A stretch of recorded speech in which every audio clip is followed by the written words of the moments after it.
couple of questions about cholangiocarcinoma risk, Simon. So how do you explain the increased risk of cholangiocarcinoma in that first year that we see?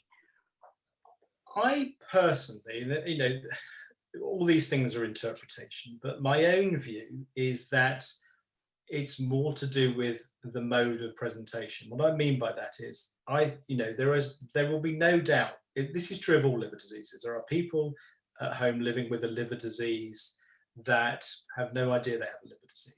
And similarly, there will be lots of people living at home who maybe have IBD, for example, who have normal liver blood tests in the clinic, where there is no suspicion that they have PSC. But then something happens, and that they present. And if they go jaundiced, then they go to the doctor, and then they have some tests. And then for some small group, they will be found to have cholangiocarcinoma. So my hunch is the data is biased by, it's what made you go to the doctor. And therefore, in that first year, there's a whole group of people who never knew they had it, and they go to the doctor because they're jaundiced, and then they get their cholangiocarcinoma diagnosed.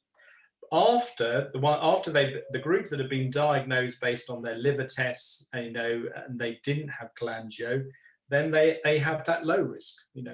So I think that's why you see the peak, because that's the group, that's how they're presenting. It's just happened inside of them, and then they've gone to the doctor. So does that make sense? Have I explained that well enough? I think that's my own personal interpretation. Something unusual about the first year. It's just what made you go to the doctor to have your disease diagnosed. And of course, the symptoms for cholangiocarcinoma and PSC are very similar, aren't they? They do present exactly. It's really hard to tell them apart. But a lot of those people are jaundiced, which and that's a common mode of presentation for cholangiocarcinoma in the first year. So. Yeah.